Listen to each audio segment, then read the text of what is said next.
Madam, I have put it as recording is on, madam. I have put it. Yes, Madam. yes.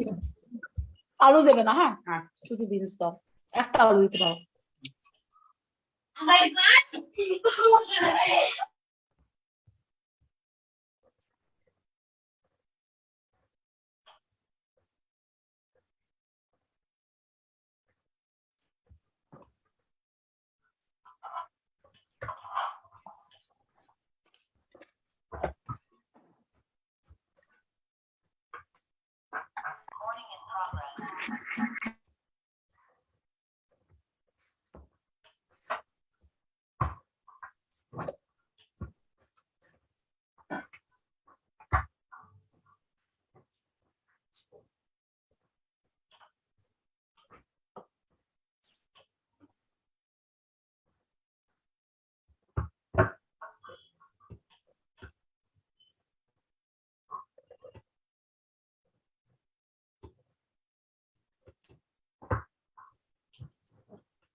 Dr.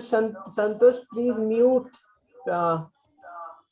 I'm no, actually I was host, but that is gone away. I request Dr. Santosh to please mute. Yes, surely, sir.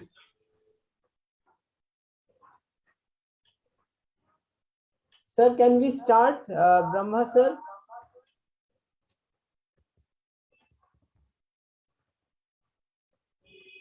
Madam Sanita, ma'am, I think you better start.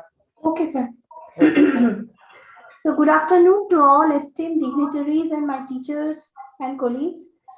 So today my topic is assessment in project-based learning. So first few slides on what is project-based learning, that we all of us, we know. Just a few points about it. Project-based learning, it is an innovative systematic approach that promotes students' engagement through deep investigations of complex questions. So it is an instructional approach, and it is generally done by students of groups of students working together towards a common goal. So why actually we use it? So as we all know, it helps in the understanding, application and retention of knowledge, clearing some complex concepts also, and enables the student or puts the students in a position to use that knowledge. And it also helps in the critical thinking aptitude, and most importantly, it helps in the communication and collaboration skills of a student to improve. So we can define it. It is a kind of project-based learning, is a kind of dynamic approach to teaching, in which students explore a real-world problem or challenges. Simultaneously, they develop the communication skill while working in small collaborative group. So how is it different from the traditional teaching learning method? We know that it focuses on or emphasizes on the cooperative learning. It focuses on the student-centered inquiry, so that the role of teacher is changed to a facilitator, and it enables the student to play a diverse role not only learning, not only acquiring knowledge, but it helps the learner to play diverse role. That is especially important for his professional life. So does the real work, does this project based learning, it helps to retain knowledge. So there are so many publications, some are the very recent one also.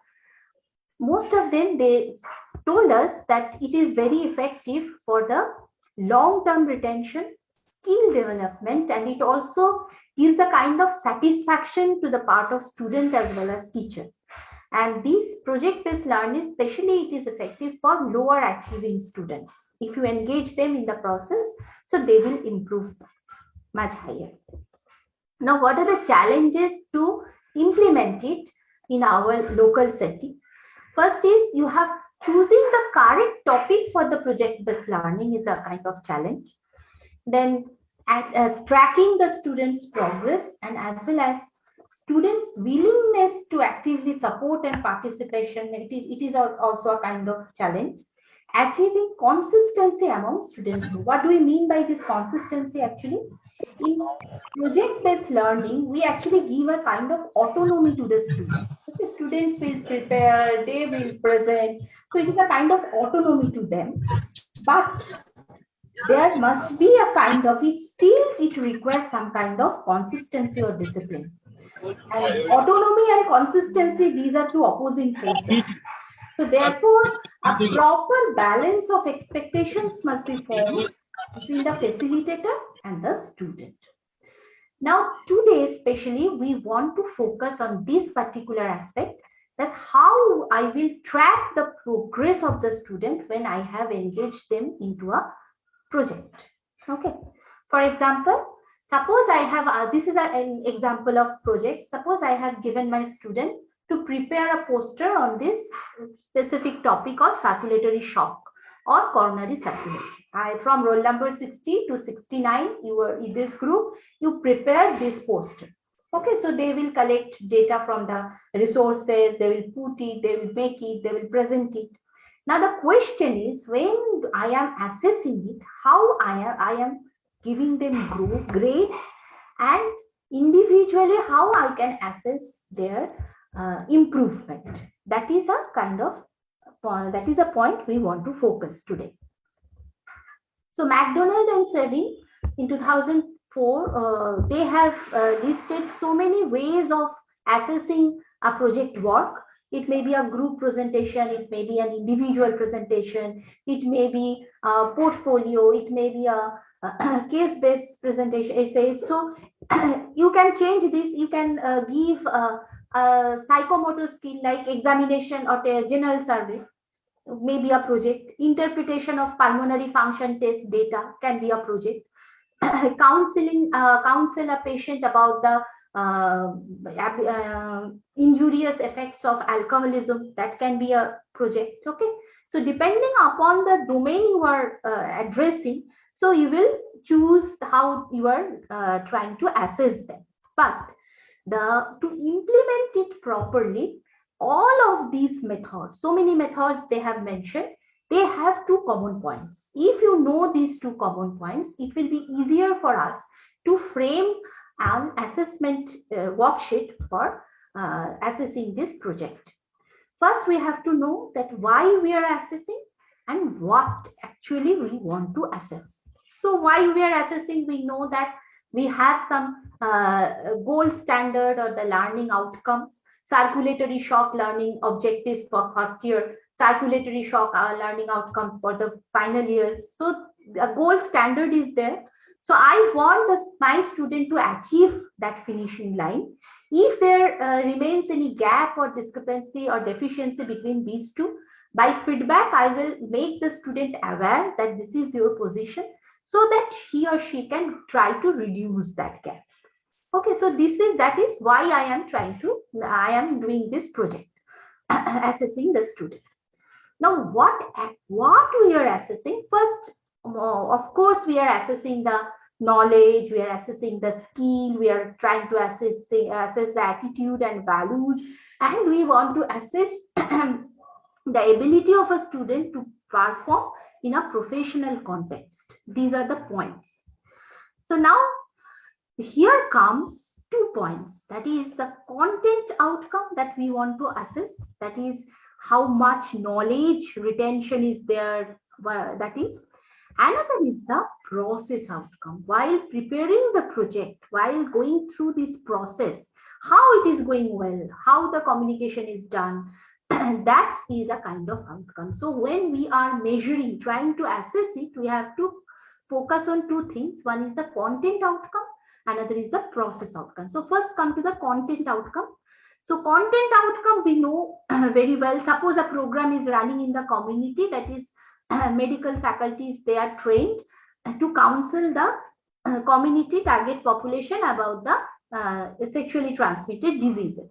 Now content outcome, what we'll see in the content outcome, how much it is helping the implementation, how much this counseling is changing the knowledge of the target population, their attitudes and skills, how much it is changed. So that is the measurement of content outcome.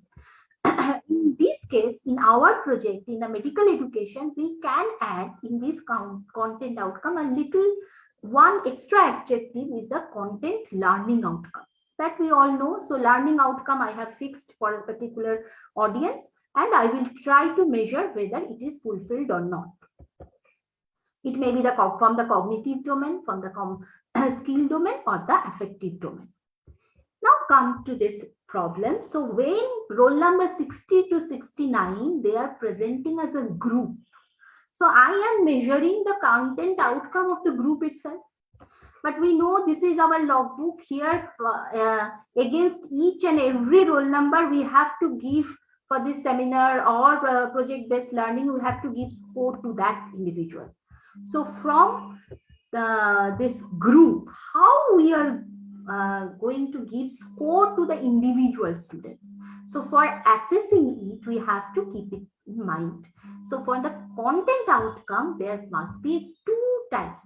One is the group assessment, another is the individual assessment. Group assessment, for it you can prepare a facilitator assessment score sheet like this. You can prepare and document it, that these are the name of the student, this is the name of the facilitator, this is the topic, and this is the content outcome. And you can mark according to your wish from excellent to unsatisfactory and you can judge every domain according to your wish. Okay, so this is about the group, and individually we can test them by viva voce, by giving Google Forms, and you can test their knowledge as whatever method you want to have. This we do.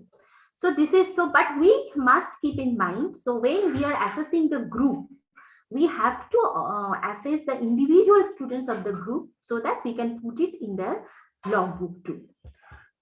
Now come to the next content, that is the process outcome. So we have came to know about the content outcome, about the knowledge, skill and attitude. Now the process outcome, again, it can be divided into 2 assessments part. That is, one is the group assessment, another is the individual assessment. So process outcome means while doing this project, how they have behaved. Okay, so when this group is presenting, what is the attitude of the team leader, how they are presenting, whether there is a rapport in between the group members. Okay, so was the group dynamic was followed, whether the student show the team spirit, did the student contribute actively in the presentation, time management, group leader did the group leader help to bring out the new ideas, was there adequate willingness by all the group members. So this is about the process outcome. So again, in the facilitator score sheet, you can put it in this way, and you can give the grades according to was the group dynamic followed. Almost always from 1 it is followed, or it is not followed, 0 or 5. You can grade according to your choice. Okay, so in the facilitator score sheet, the group assessment you can do in this way. But problem comes when you want to mark the student on his individual effort in the process of making this project. Okay, so individual assessment, that is how the individual is actively participating in the process of making the project. That is a challenge for us to score, to assess. For it, you can use, there is a new concept, that is you can use one peer assessment score sheet, because from 60 to 69, when they are doing the work, their peers can give the best idea whether that person is actually doing any work or not. So there is a scope of this peer assessment score sheet. This is an example of peer assessment score sheet. Here you can say that in this semester you take a oath initially that you have worked with other students, and please rate your teammate and your ratings will be confidential and anonymous, and be honest. You can take a oath like this, that I promise to be truthful and unbiased while doing my job, and I shall not give anyone any advantage or harm anyone on the basis of my past experience. You can also take this, but for preparation and you will make the student understand. So you what are the write down the members, the name of the members of your group, and these are the points on which you have to give score, and make it a simpler form, that is 5 is the best and then 1 is the weaker form, and ask them to score on the basis. Okay. And but it requires a priming of the students, because they are not aware, even we are not aware about this assessment score. Okay, so first you have to give a stimulation and trigger to the student about this peer assessment score sheet before you start the project. So be very clear about the scope of the peer assessment, be clear on expectation from students, ensure it can be assessed by a peer of same level, and the statements that you are putting in the assessment score sheet, it should be brief, clear and unambiguous, and you can do a pilot test and validate before giving it to your students, and give a very clear directives also, and also you state that their confidentiality will be maintained. So this is an example where we have given a project and we have scored it. We have given it to the students and how they will score it. So what are the points you can include in this peer assessment score sheet? That is up to your choice. And whatever point you include, you first explain it to the students. Usually from 5 to 15 number of points you can include about suppose the roll number 61, comment on him. Was he an active member of the group? Here, does he participated in the activity wholeheartedly? Sincerely help the group to search the resources required? Listen to the other group members and offered input openly and respectfully. Sometimes some students becomes very dominant. They usually try to dominate others. Okay, so avoided the self-centered goals and followed the agenda and completed assigned task on time. So usually we get complaints from the students that ma'am, he has not performed, he went home, we have done it. So these things they usually come and complain. But when we are trying to assess this particular skill, which is a very beautiful skill that we can assess in this project based learning, in the logbook we can convert it in term of scores, then this peer assessment score sheet will be helpful. It will be a kind of documentation whatever they told to you. And how would you appreciate the share of work of your peer had? So you can form a assessment score sheet like this. 5-point Likert scale you can give. 5 is the excellent and 1 is the major improvement it requires. Or you can say unacceptable, poor, satisfactory, good, excellent, according to your wish. But for this priming of the students, it is very important. Okay. So here there are some challenges. First is faculty shortage, time constraint, lack of willingness of the students. Okay. And another important point is the lack of truthfulness. Suppose 60 to 69, they're very good friends. So they will give good marks to all of the students. So that is a kind of challenge you usually face. So in that case, you can usually roll from roll number 1 and roll number 150. They are not usually friends because they go to different groups in practical, in labs, in other way. So you can reshuffle the student group to overcome this challenge. Okay. And if more and more they go through this process, I think these challenges they can overcome. We can also overcome it. And another important way of assessment is that we can see here at the logbook, there is a column for the writing reflection or the feedback. Writing reflection is also a kind of method of assessing, but for it, how to write a reflection properly, what are the points to be covered in it, that requires a separate session. And how to assess a reflection. Reflection is like a qualitative study, so you have to read out the sentences and take the gist of it. So how to assess a reflection, it is also a kind of thing that we facilitator need to learn.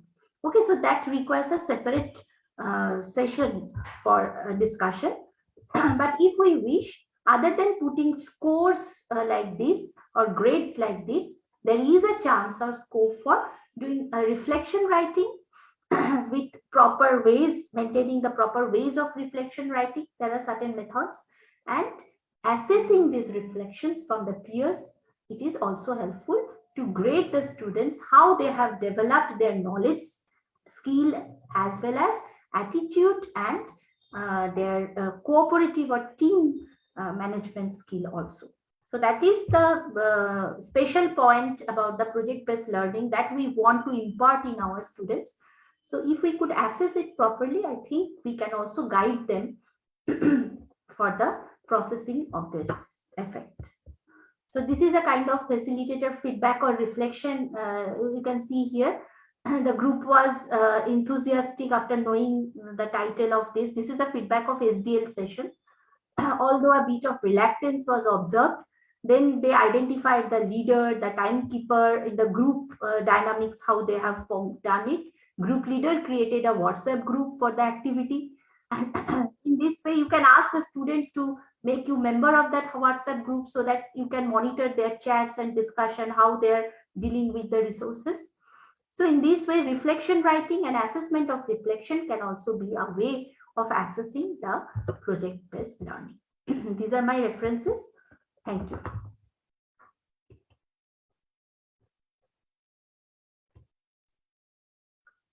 Thank you, Dr. Sanhita, for a very nice and lucid presentation.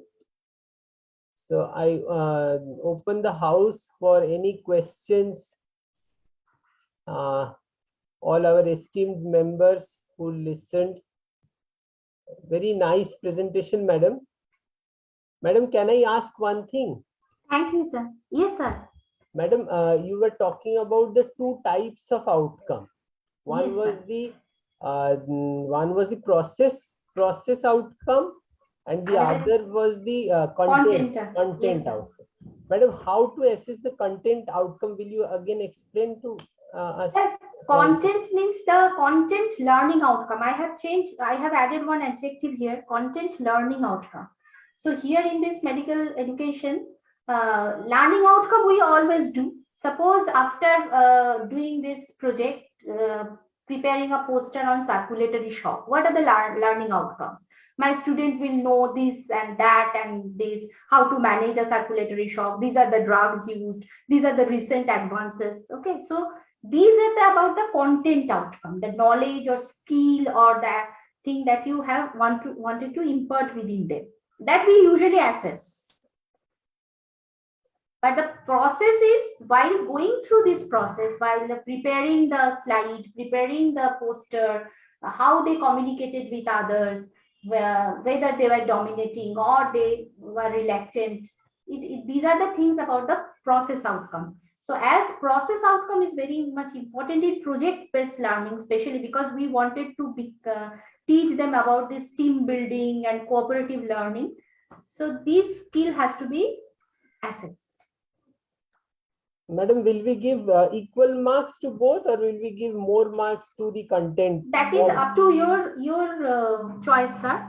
But if you choose that, for example, counsel a patient, here affective domain is there. So when they are preparing it, you need to develop communication skill, not only with the patient but also with the peers, with the staff in the hospital. These are the things that you want when a meaning along with the what topic of the project also this too will change, no? Yes, sir. Okay. Exactly.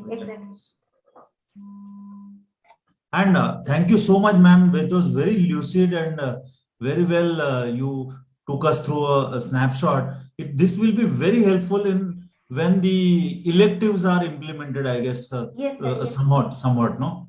Yeah. Yes, sir.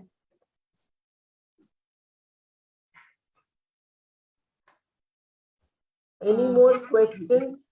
Not a question, just a comment. May I? Dr. Yes, Shiv. madam, please, madam. Yeah, Please. thank you. First, let us welcome Sanhita ma'am. She joined very recently and she has started with a big dhamaka. It's a very good presentation, madam, and very informative, very, very informative. And this is going to help all of us who have attended today, and the recording will definitely go to others as well. So all are going to benefit from this session of yours. Considering the CBME, we know that there would be ample of areas where students would be on their own, even maybe SDL, to a certain extent, this can come in, yes. And this peer assessment or the peer scoring technique is a very good one. And you have also mentioned the challenges which were coming to my mind as you were speaking about, this peer assessment scores. You have very well collectively presented the entire thing. As I believe this was a project of yours or something that you worked on, and yes, you have this first-hand experience, and definitely this is going to benefit. Even later, probably if we have any confusion, we can always come back to you. So thank you so much for the presentation here.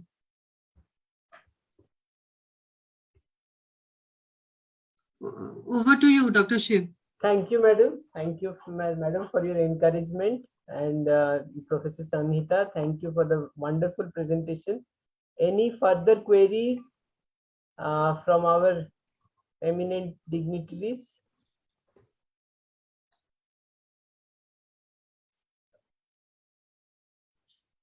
She has mentioned it, everything so clearly. I don't think there's any doubt left. Acha, ma'am. Then thank you. No, that's just my thought. Someone might want to ask. Acha, ma'am.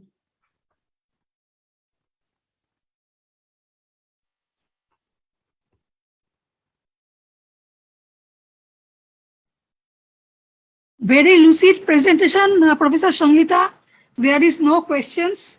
We shall come back to you as Dr. Purnima Barua put that whenever we try to implement it, if we face any problem, we shall definitely come back to you. Thank you for the excellent presentation. Okay.